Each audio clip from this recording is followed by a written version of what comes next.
അസ്സലാമു അലൈക്കും വറഹ്മത്തുള്ളാഹി അൽഹംദുലില്ലാഹി അസ്സലാത്തു വസ്സലാമു അലാ റസൂലില്ലാഹി വഅലാ ആലിഹി വസഹ്ബിഹി അജ്മഈൻ അമ്മാ ബഅദ്. മാന്യ ശ്രോതാക്കൾക്ക് ഒരിക്കൽ കൂടെ പീസ് റേഡിയോയുടെ പെരുന്നാൾ ആശംസകൾ. പീസ് റേഡിയോ ട്രഷർ ഹണ്ട് അതിൻ്റെ 3-ാമത്തെ ചോദ്യത്തിലേക്ക് പോകുന്നു. നിങ്ങൾ ഭക്ഷണം കഴിച്ചോ? അൽഹംദുലില്ലാഹ്, ഞാൻ ഭക്ഷണം കഴിച്ചു. ഇന്നലെ അറുത്ത ബീഫും കൂട്ടി ഭക്ഷണം കഴിച്ചു. അൽഹംദുലില്ലാഹ്. അപ്പോൾ പള്ളിയൊക്കെ കഴിഞ്ഞ് വന്ന് കുടുംബത്തോടൊപ്പം ഭക്ഷണമൊക്കെ കഴിച്ച് ഒരു റാഹത്തിലിരിക്കുന്ന സമയത്താണ് നമ്മുടെ ട്രഷർ ഹണ്ടിന്റെ 3-ാമത്തെ ചോദ്യവുമായിട്ട് നമ്മൾ എത്തിയിരിക്കുന്നത്. 3-ാമത്തെ ചോദ്യവുമായി ബന്ധപ്പെട്ട് പറയുന്നതിന് മുന്നേ 1-2 കാര്യങ്ങൾ സൂചിപ്പിക്കുന്നു. ഇപ്പോൾ ഒരു റാഹത്തിൽ പീസ് റേഡിയോ കേൾക്കാമെന്ന് വിചാരിച്ച് വന്ന ആളുകളുണ്ടാവും ഈ കൂട്ടത്തിൽ. അവർക്ക് എങ്ങനെ ട്രഷർ ഹണ്ടിൽ പങ്കെടുക്കാൻ പറ്റും? യെസ്, ഇപ്പോൾ നേരത്തെ കഴിഞ്ഞ 2 ചോദ്യങ്ങൾ ചോദിച്ചു. 3-ാമത്തെ ചോദ്യമാണ് ചോദിക്കുന്നത്. എന്നിരുന്നാലും ഇനിയും നമ്മുടെ ട്രഷർ ഹണ്ടിൽ പങ്കെടുക്കാനുള്ള അവസരം ഉണ്ടായിരിക്കും. ഇൻഷാ അല്ലാഹ് അതിന് നിങ്ങൾ ശ്രോതാക്കൾ ശ്രദ്ധിക്കുക. പീസ് റേഡിയോ ആപ്പ് ഇൻസ്റ്റാൾ ചെയ്ത് അതിൻ്റെ വലത് മൂലയിലുള്ള ട്രഷർ ഹണ്ട് ഓപ്ഷൻ ഓപ്പൺ ചെയ്ത് അതിൽ രജിസ്റ്റർ ചെയ്യണം. രജിസ്റ്റർ ചെയ്ത് പങ്കെടുക്കുന്ന ആളുകൾക്ക് മാത്രമേ ഇതിൽ പങ്കെടുക്കാൻ സാധിക്കുകയുള്ളൂ. കൃത്യമായിട്ട് നിങ്ങളുടെ പേരും അഡ്രസ്സും ഫോൺ നമ്പറും എല്ലാം കൊടുത്ത് രജിസ്റ്റർ ചെയ്യുക. എന്നിട്ട് ആദ്യമായിട്ട് കേൾക്കുന്നവരാണെങ്കിൽ ആദ്യത്തെ 2 ചോദ്യങ്ങൾ നമ്മുടെ യൂട്യൂബ് ചാനലിലും പീസ് റേഡിയോയിലൊക്കെ അവൈലബിൾ ആണ്. അതുകൊണ്ട് ആ ചോദ്യങ്ങൾക്കുള്ള ഉത്തരങ്ങൾ കൂടെ ഇതിൻ്റെ കൂടെ അയക്കാൻ വേണ്ടി പ്രത്യേകം ശ്രദ്ധിക്കണം. അപ്പോൾ നിലവിൽ ഇപ്പോൾ അവിടെ 2 ചോദ്യങ്ങൾ ഉണ്ടായിരിക്കും. 2 ചോദ്യങ്ങൾക്ക് ഉത്തരം കൊടുക്കാനുള്ള ബ്ലാങ്ക് ഏരിയയും ഉണ്ടായിരിക്കും. അവിടെ ഉത്തരങ്ങൾ കറക്റ്റ് കൊടുക്കുന്ന ആളുകൾക്ക് ഇപ്പോൾ 2 ക്ലൂ ലഭിച്ചിട്ടുണ്ടാവും. ഇനി 3-ാമത്തെ ക്ലൂവിനാണ്, അതുപോലെ തന്നെ 3-ാമത്തെ ചോദ്യത്തിനാണ് നമ്മുടെ ശ്രോതാക്കൾ കാതോർത്ത് കൊണ്ടിരിക്കുന്നത്. നമുക്ക് അധികം മടുപ്പിക്കാതെ അതിലേക്ക് പോകാമെന്ന് തോന്നുന്നു. അല്ലേ? 3-ാമത്തെ ചോദ്യത്തിലേക്ക് പോകുമ്പോൾ നമുക്ക് ഒരുപാട് യൂട്യൂബ് ചാനലുകൾ അവൈലബിൾ ആണ്. അതെ, നമ്മുടെ പീസ് റേഡിയോയുടെ ഭാഗമായിട്ട് തന്നെ വിവിധ ചാനലുകളുണ്ട്. പീസ് റേഡിയോയുടെ ഭാഗമായിട്ട് അൽ ഇജാബ ചാനലുണ്ട്, സ്നേഹക്കൂട് ചാനലുണ്ട്. അപ്പോൾ നമ്മുടെ അൽ ഇജാബ എന്ന് പറയുമ്പോൾ നമ്മുടെ ശ്രോതാക്കൾക്ക് ഒരുപാട് സംശയങ്ങൾ ഉണ്ടാവും. ഇസ്ലാമികപരമായിട്ടുള്ള ഫിഖിപരമായിട്ടുള്ള വിവിധ സംശയങ്ങൾ ഉണ്ടാവും. ഇങ്ങനെയുള്ള സംശയങ്ങൾക്ക് പ്രാമാണികമായ മറുപടി നൽകുന്ന ചാനലാണ് അൽ ഇജാബ ചാനല്. കൃത്യമായിട്ട് പണ്ഡിതന്മാരുടെ നേതൃത്വത്തിൽ നടക്കുന്ന ആ ഒരു അൽ ഇജാബ ചാനൽ ഉണ്ട്. അതുപോലെ തന്നെ സ്നേഹക്കൂട്, നമ്മുടെ ഇപ്പോഴുള്ള കാലഘട്ടത്തിൽ പല രക്ഷിതാക്കളുടെയും പ്രധാനപ്പെട്ട കൺസേൺ ആണ് കൃത്യമായിട്ടുള്ള പാരന്റിങ് എന്ന് പറയുന്നത്.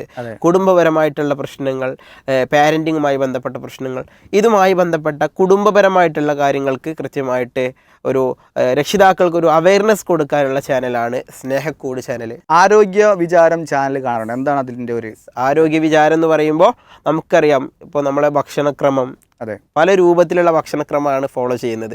അപ്പോൾ ഇങ്ങനെ നമ്മുടെ ജീവിത ശൈലിയിൽ വരുത്തേണ്ട മാറ്റങ്ങൾ, നമ്മൾ ആരോഗ്യമായി ജീവിക്കുമ്പോൾ എന്തെല്ലാം കാര്യങ്ങൾ നമ്മൾ ശ്രദ്ധിക്കേണ്ടതായിട്ടുണ്ട്, ഇതുമായി ബന്ധപ്പെട്ട ഒരു ലൈഫ് സ്റ്റൈലുമായി ബന്ധപ്പെട്ട ഒരു ചാനലാണ് ശരിക്ക് ആരോഗ്യ വിചാരം എന്നുള്ളത്. അതുപോലെ തന്നെ ഡയലോഗ് ടി വി. ഡയലോഗ് ടി വി എന്ന് പറയുമ്പോൾ നമ്മുടെ ആനുകാലികമായി എന്ന് പറഞ്ഞാൽ ഇസ്ലാമിനെതിരെ വരുന്ന ഒരുപാട് ശരങ്ങളുണ്ട്, അല്ലേ? ചോദ്യശരങ്ങളുണ്ട്. പ്രത്യേകിച്ച് ഫ്രീ തിങ്കേഴ്സ് ആയ ആളുകൾ ഉന്നയിക്കുന്ന, അതുപോലെ തന്നെ ഇസ്ലാമിൻ്റെ ശത്രുക്കളായ ആളുകൾ ഉന്നയിക്കുന്ന കുറേ ചോദ്യങ്ങളുണ്ട്. അതുപോലെ തന്നെ ഇസ്ലാമിൻ്റെ ഉള്ളിൽ നിന്നും എടുത്ത് ആളുകൾക്ക് വസ്വാസ് ഉണ്ടാക്കുന്ന രൂപത്തിലുള്ള ഒട്ടനവധി ചോദ്യങ്ങൾ ഒരുപാട് വാട്സാപ്പ് ഗ്രൂപ്പുകളിലും അതുപോലെ തന്നെ യൂട്യൂബ് ചാനലിലും വരാറുണ്ട്. അതിന് കൃത്യമായി അഡ്രസ്സ് ചെയ്യുന്ന ഒരു പ്ലാറ്റ്ഫോമാണ് ഡയലോഗ് ടി വി, അല്ലേ? അതോടൊപ്പം തന്നെ വിസ്ഡം ഗ്ലോബൽ ടി വി ഉണ്ട്, അല്ലേ? വിവിധ പ്രവർത്തനങ്ങൾ, നമ്മുടെ സമ്മേളനങ്ങളും പ്രവർത്തനങ്ങളും ആദർശ വിശദീകരണങ്ങളും എല്ലാം കൃത്യമായിട്ട് നമ്മൾ പ്രക്ഷേപണം ചെയ്യുന്ന ചാനലാണ് വിസ്ഡം ഗ്ലോബൽ ടി വി. അതോടൊപ്പം തന്നെ നമ്മുടെ ചാനലിൽപ്പെട്ട ഒന്നാണ് ദർസ്, അല്ലേ? ദർസ് ചാനൽ. അതിൽ പ്രധാനമായിട്ടും നമ്മുടെ ഇസ്ലാമികപരമായിട്ട് ഒരു മുകൾ ഭാഗം എല്ലാവർക്കും അറിയാം. എന്നാൽ അതിൻ്റെ ആഴത്തിലുള്ള പഠനം എങ്ങനെയായിരിക്കണം, അതിന് കൃത്യമായ ഒരു ദിശാബോധം നൽകുന്ന ചാനലാണ് ദർസ് ടി വി. അതേപോലെ തന്നെയാണ് നമ്മുടെ വെളിച്ചം ടി വി. അതായത് കൃത്യമായിട്ട് പറഞ്ഞാൽ നമ്മുടെ ആദർശം, അതായത് ഇസ്ലാമിൽ എക്കാലത്തും ഒരുപാട് ആളുകൾ എന്ത് ചെയ്തിട്ടുണ്ട്, പുതിയ കാര്യങ്ങൾ ആഡ് ചെയ്യാൻ ശ്രമിച്ചിട്ടുണ്ട്. അള്ളാഹു സുബ്ഹാനഹു വ തആല ഖുർആൻ എന്ത് ചെയ്തിട്ടുണ്ട്, അതേ രൂപത്തിൽ സൂക്ഷിച്ചിട്ടുണ്ട്. അതേ ബാധ്യത നമ്മൾക്കുമുണ്ട്. ഇസ്ലാമിനെ പ്രവാചകൻ സല്ലല്ലാഹു അലൈഹി വസല്ലം പഠിപ്പിച്ച അതേ രൂപത്തിൽ ഖിയാമത്ത് നാൾ വരെ നിലനിൽക്കേണ്ടതുണ്ട്. അങ്ങനെ പുറത്തു നിന്ന് വരുന്ന ഒരുപാട് ആഡിങ്സുകളെ കൃത്യമായി കണ്ടെത്തി അതിന് പരിഹാരം നൽകുന്ന പ്ലാറ്റ്ഫോമാണ് യഥാർത്ഥത്തിൽ വെളിച്ചം ചാനൽ, അല്ലേ? അപ്പോൾ ഇങ്ങനെ ഒട്ടനവധി ചാനലുകൾ, യൂട്യൂബ് ചാനലുകൾ നമ്മൾക്കുണ്ട്. അതിലേതാണ് ഇന്നത്തെ നമ്മുടെ ചോദ്യവുമായി ബന്ധപ്പെട്ട ചാനൽ? നമ്മുടെ വിവിധ ചാനലുകളിൽ അൽ ഇജാബയുമായി ബന്ധപ്പെട്ട ചോദ്യമാണ് നമ്മൾ ചോദിക്കാൻ വേണ്ടി പോകുന്നത്. അൽ ഇജാബ നേരത്തെ പറഞ്ഞു, നമുക്ക് സംശയങ്ങളുള്ള വിവിധ സംശയങ്ങൾക്ക് പ്രാമാണികമായി മറുപടി ലഭിക്കുന്ന പ്രോഗ്രാമാണ് അൽ ഇജാബ. ചോദ്യം ഇതാണ്: അൽ ഇജാബ യൂട്യൂബ് ചാനലിലെ പ്ലേലിസ്റ്റുകൾ, വിവിധ പ്ലേലിസ്റ്റുകൾ ഉണ്ട്. വിവിധ സംശയങ്ങളുമായി ബന്ധപ്പെട്ട് ഫിഖിപരമായിട്ടുള്ള വിവിധ പ്ലേലിസ്റ്റുകൾ അവൈലബിൾ ആണ്. ഈ പ്ലേലിസ്റ്റിൽ ഉൽഹിയത്ത് എന്ന പ്ലേലിസ്റ്റിൽ എത്ര വീഡിയോകൾ ലഭ്യമാണ് എന്നുള്ളതാണ് ചോദ്യം. ഒരു ട്രഷർ ഹണ്ട് എന്ന് പറയുമ്പോൾ സാധാരണ നമ്മൾ സ്കൂളുകളിലൊക്കെ നടത്താറുണ്ട്. സ്കൂളിൻ്റെ ഏതെങ്കിലും ഒരു മൂലയിൽ പോയിട്ട് അവിടുന്ന് ഒരു ഓപ്ഷൻ കാണുന്നു, അതെടുത്ത് വരുന്നു, പിന്നെ വേറൊരു മൂലയിൽ പോയിട്ട് അവിടുന്ന് വേറൊന്ന് കിട്ടുന്നു, അങ്ങനെ വരെ ചെയ്യാം. ഇതും അതുപോലെ തന്നെയാണ്. ജമീലിൽ പോയിട്ട് എവിടെ പോകണം? രണ്ടാമത്തെ ചോദ്യത്തിൽ നമ്മുടെ ഡെയിലി പ്ലാനറിൽ പോകണം, അവിടെ എത്ര എണ്ണം ഉണ്ട്? രണ്ടാമത്തെ ചോദ്യം. ഇതിപ്പോൾ അൽ ഇജാബ ചാനലിൽ പോയിട്ട് അവിടെ എത്ര വീഡിയോ ഉണ്ട് അല്ലേ? ആ പ്ലേലിസ്റ്റ് എത്ര പ്ലേലിസ്റ്റ് നോക്കണം. ഏതായാലും കൃത്യമായി നമ്മൾക്ക് പഠിക്കേണ്ട, അറിയേണ്ട, നമ്മൾ അറിഞ്ഞിരിക്കേണ്ട ഒരുപാട് ചാനലുകൾ, ഒരുപാട് അറിവുകൾ നമ്മൾക്ക് ഇതുമൂലം കിട്ടും. അതാണ് ഏറ്റവും വലിയ പ്രത്യേകത അല്ലേ? ഒരുപാട് അറിയാത്ത ആളുകളിലേക്ക് എന്ത് ചെയ്യാൻ പറ്റും? ഈ ചാനലെത്തും. അതുപോലെ തന്നെ അവർക്ക് ഇസ്ലാമിനെ കുറിച്ച് ഡീറ്റെയിൽഡ് ആയിട്ട് പഠിക്കാൻ പറ്റും. അതൊക്കെ തന്നെയാണ്. അതല്ലാതെ വെറും ഒരു സമ്മാനം എന്നുള്ളതല്ല ട്രഷർ ഹണ്ടിൻ്റെ ലക്ഷ്യം. നമ്മൾ കൃത്യമായ ഒരു ദിശാബോധത്തിലൂടെ പോകണം എന്നുള്ളതാണ് പീസ് റേഡിയോയുടെ ആവശ്യം, പീസ് റേഡിയോ ട്രഷർ ഹണ്ടിൻ്റെയും ആവശ്യം. മൂന്നാമത്തെ ചോദ്യം ഒന്നുകൂടെ പറയാം. മൂന്നാമത്തെ ചോദ്യം ഒന്നുകൂടെ ആവർത്തിക്കുകയാണ്.